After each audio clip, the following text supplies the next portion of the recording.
It's a bit of a tough topic because there's no official definition.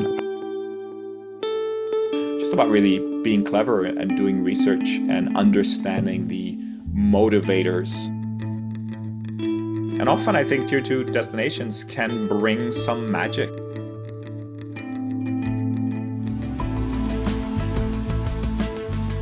Miguel, thank you so much for being here.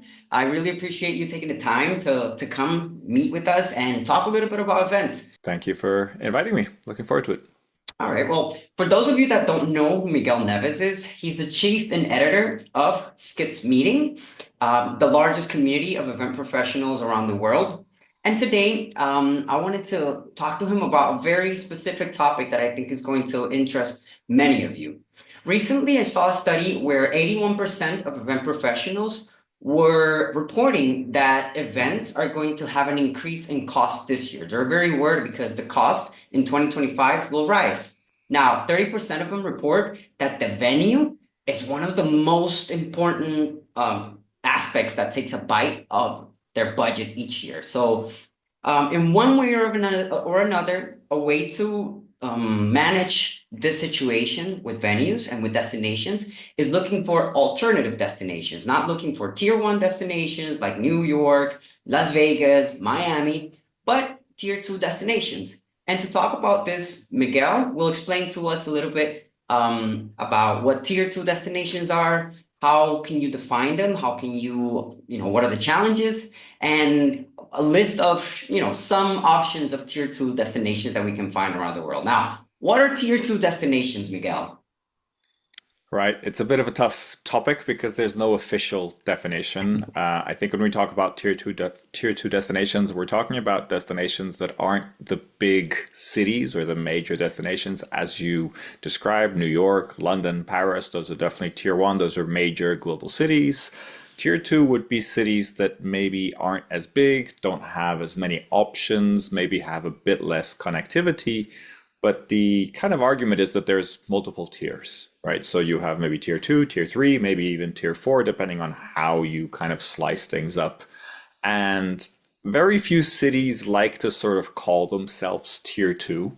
I think most cities and most destination professionals will sort of understand that their destination might not be, as big as some of the other destinations, but very few will sort of say, oh yeah, we're a tier 2 city. That's almost kind of unheard of. And if they do, they're probably actually a tier 3 city. They're a bit maybe further down the line, so sort of like trying to sound bigger. So there's no clear definition, but as a sort of like, I think, easy example, if you take a, I don't know, like a Miami, let's call that a tier 1, maybe Fort Lauderdale would be a tier 2. Like, I'm not picking these for any particular reason, but just to give an example. And I think tier 2, you'd still consider cities that have a pretty good connectivity in terms of flight connections and number of direct flights from major cities. They would have ample hotel capacity, maybe not ready for like a 40,000 person event, but maybe they could fit a 10,000 person event. Actually, a good example would probably be Amsterdam in the Netherlands, being, the tier 1 city with the major airport that everybody knows, but then Rotterdam would be a tier 2 city. Now, I'm sure that when people from Rotterdam, if they hear this, they'll probably say, no, we're a tier 1 city. And I'm not going to say yes or no. But just as an example, or you could maybe have one of the other cities like The Hague or even Eindhoven or Utrecht or somewhere like that. So there's a number of sort of different kind of criteria. And that's also going to change depending on the type of event that you're organizing, who's coming to an event. For a lot of events, the connectivity is really important. For other events, it might actually be something like the type of universities or the academic structure within a city. So for some organizations, an Oxford or a Cambridge might be tier 1, right? Because if it's all about the academic institutions, we all know that Oxford and Cambridge are sort of renowned universities and very well known. That might actually be seen as better than, I don't know, than even other universities in London or in Manchester or other cities in the UK. So tiers are debatable, but that's sort of a general idea of what we would call a tier 2 city. Hey there, just a quick message. If you've made it this far into the video, first of all, thank you. Right now, 96% of the people who watch our videos haven't subscribed yet. And if you're one of them, I just want to say, if you've enjoyed what you've seen, if you've gotten value from our content, subscribing is one of the best ways to support us. It's free, it takes just a second, and it really helps us keep going, creating more of what you love. Plus, it means you won't miss out on the exciting things we have coming next. So if you're in, hit that subscribe button and join us on this journey. Creating this content is something we truly love, and seeing you here means the world to us. We appreciate you more than you know. Thank you for being here. Okay, that's very interesting. Now, in terms of what you're saying, so I know that it's going to be challenging to even say, okay, the main challenges for a tier two destination is going to be this and that, because, as you said, for each type of event, there's going to be different needs. So in some places, we're going to find great stadiums, great venues for live music, but maybe not so much for corporate events, maybe not so much for something a little bit more formal. But what would you say if we want to reach the most amount of people so they can get a little bit of insights in terms of challenges? What are the main challenges that you're going to find in tier two destinations? Well, the connectivity is one of them. I think, the tier one cities are always going to have the really major airports. You're talking London, Paris, Dubai, those places that have like 300 destinations with direct flights. You're not going to get that in tier two cities. I think that's pretty standard. You're probably going to have less capacity, and that is both in terms of sort of the major convention center, and this is when you're talking about really large events. So if you want to do a really large events, if you want to do like a CES or a web summit, there's only a few cities around the world that would sort of take that kind of capacity. So that's definitely bigger. I think when you get down to the kind of more detailed bits, then it's more in terms of sort of availability and sort of options that you have. Different types of hotels, different types of venues. I think in tier one cities, if you look at a London or Barcelona, in your case, you're talking, if you say, hey, I want to run an event for 500 people in Barcelona, you probably have 100 different options, right? You have a lot of different options, and so you can start narrowing down. Now, if you say I want to run an event for 100 people in Girona or somewhere sort of nearby. Now that might be like a few tiers further down the line, but a smaller city, even places like Sevilla or Granada or somewhere like that that are reasonably well connected, but you're not going to have as many options, right? So that's just in terms of the venue. And then that comes down to any type of service, from AV, catering, transportation. The major cities, you're going to have many options. You're going to have a lot of professional companies, and you're going to have lots of like different price ranges, but also the prices are probably going to be higher in that tier one. You have competition, but there's a lot of, needs. There's a lot of bookings. There's a lot of action happening in that space as well. So the prices are also going to be higher, and that's probably the biggest determinant of what a tier one city is the price as well, right? So for tier one cities, there's usually really good connectivity. We're going to find a lot of airplane routes going to those destinations and a high demand as well for those destinations, which sometimes could mean, economics of scale, less like lower prices for certain services, but higher prices for other ones. Would you say that in general, for an event that is, mid-size, is it worth looking into tier two destinations? Is it worth the effort? I think it always is, absolutely. I think it really depends on the profile of who's attending, right? Mm. If you're running an event with, like top level executives that are absolutely, need to like leave as soon as the meeting's done and need to go to an airport, it's probably going to be a negative if you sort of go for a tier two city, right? Because if they're only going to run, major routes, they need major hotels, etc. That's going to be tricky. Now, it really, if you're talking about I don't know, like a mid-sized event, let's say mid-sized is 200 to 500, and you're talking about business, but maybe academic or maybe association, a lot of tier two cities are going to offer a huge amount of options, and you're probably going to have better prices. You're probably going to have more, I wouldn't say like a more human approach, but you're going to have relationships, right? A lot of tier two cities and then tier three, so onwards, are gonna have less demand. And so when an event that size comes to a tier two city, it's a big deal. And so you're likely to have better prices, but even if you don't have better prices, you're gonna have a lot of attention. The event is going to be a big deal for that destination. For example, whenever, I don't know if you've ever been to Vegas and events in Vegas, in Vegas, a 10,000 person event kind of gets swallowed up. Nobody notices. I go to IMEX America every year. That's about 15,000 people. I tell the taxi drivers, hey, I'm here for an event that has about 15,000 people. And they're like, never heard of it. It's not a CS, it's not a World of Concrete, it's not like 150,000 people that take over the city.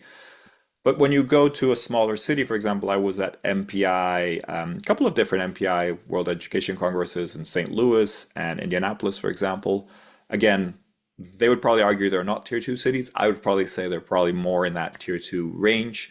But when it's a 2,000, 2,500 person event, when MPI was in Indianapolis or was in St. Louis, there was posters of the event all over the city. Like everybody at the hotels and the restaurants knew that this event was there and it was a big deal. So it's a very different feeling. Again, I think you'll get better prices, or I'm almost sure you get better prices, but I think there are other advantages that are worth considering. Now, the other side of the coin is how do we get people to come to these events? Because if you're saying, all right, in tier two destinations, the event, it's a big deal. A lot of people we're going to get for the event sort of free marketing, or at least marketing that's going to be more related with the local crowd. In terms of the people that we will attract, for tier two destinations, is there like a higher probability that we will attract local attendees than in tier one destinations, for example? I think that depends on a lot of things. If we're talking association events or nonprofit events where the attendees are paying for themselves and, making a destination choice, or part of the choice of going to an event is like, am I attracted to the destination? And that's very common. I think then the organizers need to really work with the cities, and that's where convention bureaus come into play and really together promote the city. And part of it is going to be the business relationships. So they're, interesting universities, interesting connection with industries, etc. But another part of it is going to be just the leisure aspect and the sort of branding and how the destination feels. And often I think tier two destinations can bring some magic. I think you've seen, for example, Nashville. Is it tier one, tier two? I don't know. It's very popular as a destination for events. I think a lot of people would put it in that tier one city, but it's a city that is quite unique in the way that it has music and it has this real kind of lively music and kind of party scene. And I think that's part of the appeal, a little bit of that southern US flavor as well. So that's a city that's done very well in terms of promoting itself and making it appeal to people from, different events. That goes very in line with the 2025 Skift Meetings trends that you yourself also co-authored. One of the trends that you guys mentioned is actually authenticity over aesthetics. So you would say that maybe tier two destinations can help us augment that authenticity of a certain destination and not go with the mainstream typical local offering of tier one destinations. Yeah, I think it makes a lot of sense for destinations, tier two destinations, to promote that side of it. I'm not going to say you can't get authentic experience in tier one destinations. I don't think that's the case. But the default in a tier one, also to sort of keep costs low, will probably be to be relatively cookie cutter, hotel ballrooms, just kind of do that kind of experience. While in tier two, maybe you need to be a bit more creative, how you use venues. You can normally get, it's easier to get closer to what it is like to in real life, what that destination might be like as a welcoming destination, rather than always seem kind of distant, like a relatively simple business destination. I really like that kind of mega trend, the idea that authenticity over aesthetics and over, I guess, kind of normalcy in some way. So yeah, I'm a big fan of that, and I think tier two, tier three, and onward destinations can really benefit from that and showing people something a little bit different. I think they want to stand out by the way they're different, and by the way they're welcoming, and by the way they kind of include everybody, and that could be a real advantage. All right. That's really, really interesting that you mention it. Right now, to my brain, there are coming so many ideas because we were just looking with Kai last week, the barometer of UFI, Hmm. and we were also looking at the World Economic Global Risks report by the World Economic Forum. Yeah. And something that really continues to pop up is the economic and social uncertainty that's going on right now in different places.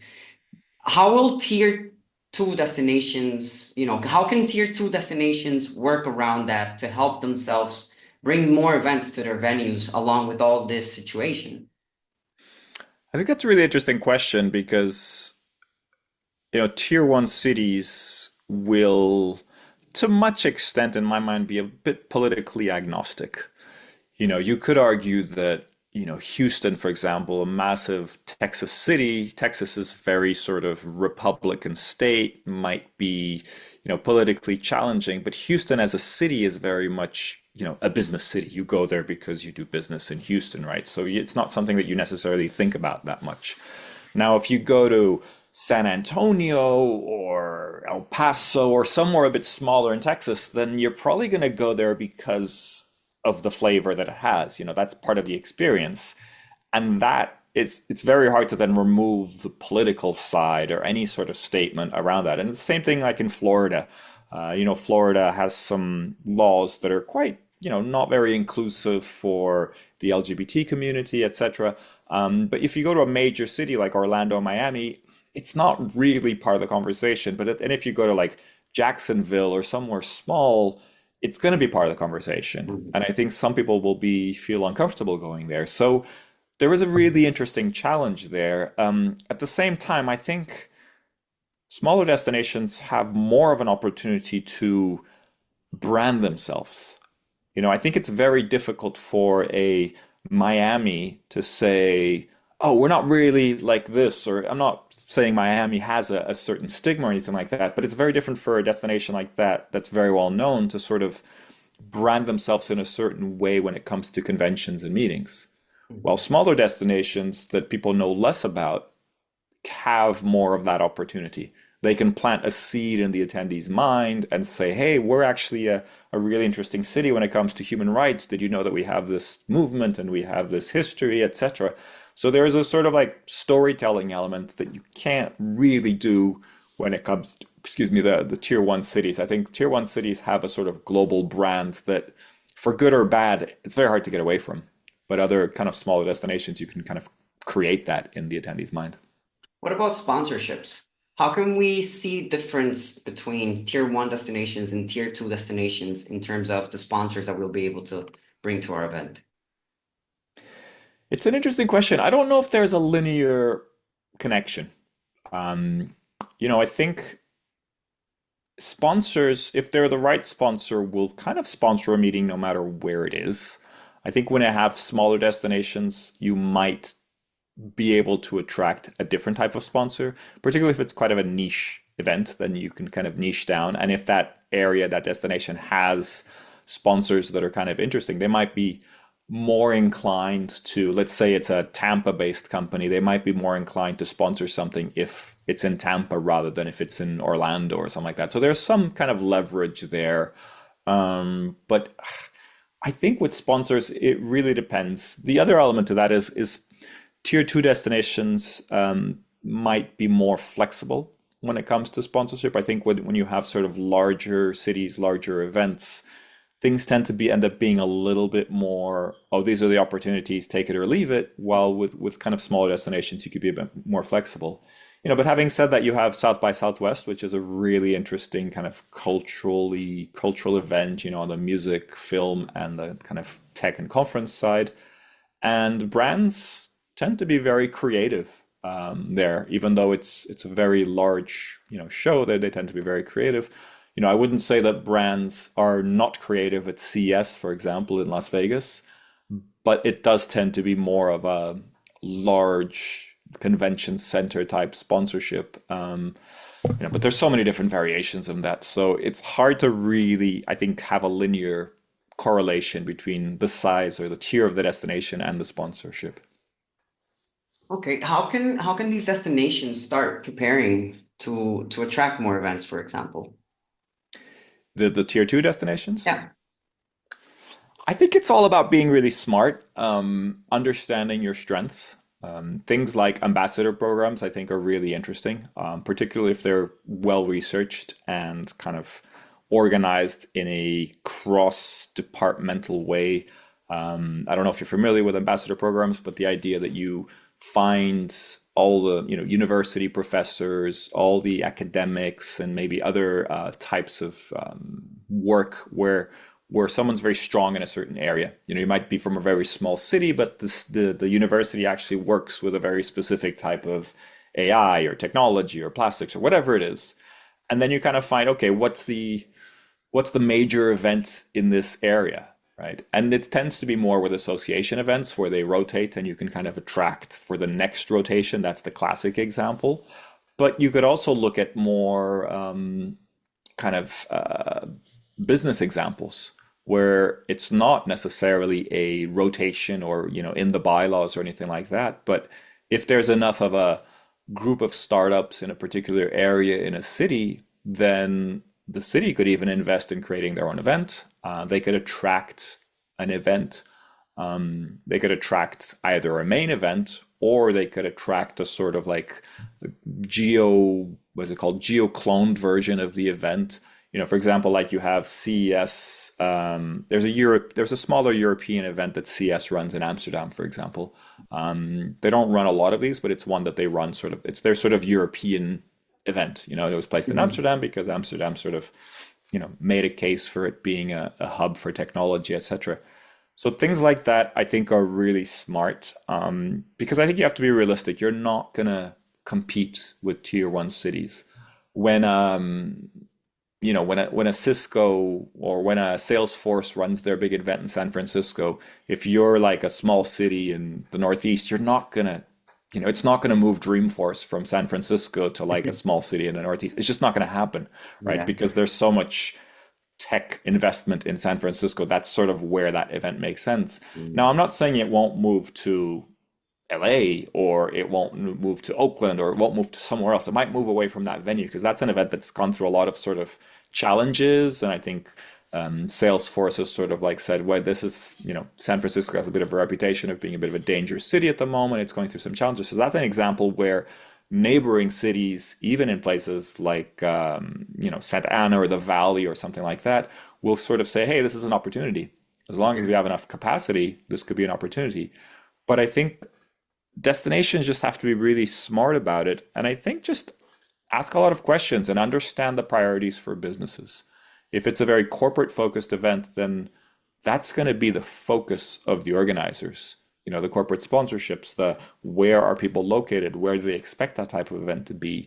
And unless it's sort of a new field, you're kind of already sort of in a certain area. You're kind of stuck in a certain area. So just about really being clever and doing research and understanding the motivators of the corporate event. A lot of corporate events will be organized by one company, and yes, sponsors are important, attendees, but attendance is almost like mandated, or there's sort of like a place you have to be. Whilst when it comes to association or academic events, it's much more the attendee that chooses, depending on if they want to go to that destination or if they think that meeting is important. So there's sort of different variables there that I think are really important to understand and kind of work with the organizers in the best way. All right, cool. I'm a really big follower of your adventures and the videos that you've been uploading for the latest months. And that, raises the following question, like, what are some destinations that you're keeping your eye on for 2025 and probably the next years? Tier two Good destinations. question. Yes. Sorry, what was that? Tier two destinations. Tier two destinations. Okay, well, interestingly, I'm actually going to speak at a ICA event, an ICA chapter event, the France Benelux chapter. So they've asked me to speak, and that's going to be in Eindhoven at the end of March or mid-March. And then I'm actually going to go to Maastricht, which is sort of nearby. So two cities in southern southern Netherlands, I guess would be the correct way of phrasing. I think those cities are really interesting just because it's a very industrial area, but it's also like a post-industrial area, if you will. So I'm really interested to understand how they can really tap into the industries that are evolving in those areas. They're not the easiest to get to, so they're sort of a little bit tricky in terms of how do you manage that connectivity. So I'm quite interested. I was based in Brighton for a number of years, and I was at the MPI event in Brighton a few years ago. I think it's like 2 years ago now, and that was kind of interesting to understand how Brighton can work as an international destination. Don't know if Brighton's tier two or tier three, kind of always debatable. And I'm really interested in this sort of like Switzerland. I think there's a real, even in Germany, there's a lot of different cities that have actually really impressive conference facilities, like Cologne, for example. I was there for the UFI Congress in November. Cologne is really interesting, but it's a region of Germany that's sort of, it's not just Cologne, right? You have sort of Essen, you have Düsseldorf, you have all these, that sort of Rhine area. So it's sort of, if you're not familiar with the area, you're a little like, oh, I don't know, right? So for example, I was in Cologne at one of the main train stations, and I'm catching the train, and I almost got on the wrong train to the airport because there's also a train to Düsseldorf airport from the same station. And you see the sign for the airport, you're like, okay, that's the train I'm supposed to be Airport, on. yeah. And it's not a big city like London. At least in London, I'm sort of aware that there's multiple airports. So it's like, okay, I'm going to figure out where this is. But I was like, okay, so it's a little bit different in that sense. I wouldn't say Cologne is a tier one city, but if you think about all the different companies that are in that sort of Rhine area, very big business there. So curious to explore that. And I'm curious to understand how these destinations can make that sort of global nature that they have more apparent to convention and meeting attendees, because I don't think it's that easy if you don't know the region well. And I think it's a bit of a missed opportunity because they have amazing facilities, but I don't see a lot of energy around sort of international events. And maybe they don't need it. Maybe they have enough industry events, maybe they have enough corporate events where they're like, actually, it's a waste of our time to invest in attracting these events. But I doubt that's the case. I think most destinations, especially when they have a large convention center, will be like, we could use it attracting a few more larger events. So yeah, there are just a few examples, but it's more, I guess, central or kind of northern central Western Europe would be the area that I'm mostly focused on. Also because I'm from Portugal originally, I live in Denmark now. So understanding this dynamic of sort of the more industrial parts of Europe is something that I'm still learning about. Amazing. I had the opportunity to live in Kenya for about 5 months, and I was very surprised at Nairobi. The center of events that they have is quite large, and it seemed like they could foster like very big events to go there and to help them get to that destination. All right. Well, there's one tradition that we're gonna start with you. We Okay. had the I started opportunity. tradition. Well, just to go back on the Kenya question, I think, there's a number of cities and countries and cities in Africa that have tremendous convention facilities. I think where they're lacking is the developing of that convention industry kind of internally. Because I think you'll have association events that will go to destinations. You have Dakar, Nairobi, you have Addis Ababa, you have, Lagos. You have lots of cities with actually really big convention facilities, but then there isn't so much of a convention culture, or it's still growing. And I think you'll have events that will go there, but I think it's going to need a big investment. And you have somewhere like Riyadh and Saudi Arabia that are now putting a huge amount of money into conventions and events. And, Competing. even with that huge amount of investment, it's not something that just happens instantly. It takes years, it takes lots of companies investing, it takes events. Saudi Arabia, I'm pretty sure in the next few years will be kind of a big deal, at least for the Middle East. So I don't see it attracting global events to sort of relocate from tier one cities to Riyadh. But I think it will become a major hub for events for the Middle East, also because Saudi Arabia is quite a big economy as well. So lots of things happening geopolitically around the world that I think will impact that. So that's definitely something to follow. They're investing a lot in marketing, a huge amount of money in, events that attract a lot of not just tourists, but attention worldwide. Mhm. Right now, they're having like the soccer league, the Liga over there, Yeah, the that league. They also usually have the takes World place. Cup. Yeah, They've that confirmed usually the World takes Cup place. and the World Expo, I think 2030. So there's some They big events also coming. had So like an influencer event not too long ago, like a 1 billion, like anybody, like between all the influencers, they had like 1 billion followers or something. So they're being very strategic on targeting people that can actually massify, I'm guessing, their event potential. But last question. This question was left by Kay Haytendorf. mhm. You're gonna leave a question for the next interviewee, but the question is, what was the event that made the biggest impact in your life and why? Interesting question. I think the event that made the biggest impact for me was the MTV European Music Awards in 2005 because I was not working in events at the time and I got a small job just helping out, kind of a fixer job at the European Music Awards in Lisbon. And I was in the music industry at that point, so I thought I was going to just be wowed by the stars. I was walking around with like Coldplay and Green Day, and Nice. um, but that was kind of fun, of course. But it wasn't what I was most impressed about. What really hit me was how the organization of the event comes together, and how people from all around the world that have some connection with MTV kind of come together for a whole week to produce a 2 hour show. They literally kind of move everybody's offices into this is the big stadium in the big arena in Lisbon, and they kind of just work together really closely, really good communication, just make everything work, all to produce this sort of 2 hour show. And that was really eye-opening for me because it sort of awoke me a little bit to the like how production really works and how events really work. And obviously, this is more of a TV production, not really a conference, so to speak, but that teamwork I think still really applies. And it was one of the reasons that I decided to kind of move into events from a different background. Wow, that's beautiful. That's amazing. Thank you so much, Miguel, for sharing your experience. I'm really excited to have you again in the future, talking about another topic that I'm pretty sure event professionals are going to be very interested in, because everything about Skiff's meetings, about you, is just very interesting. And yeah, thank you so much for your time.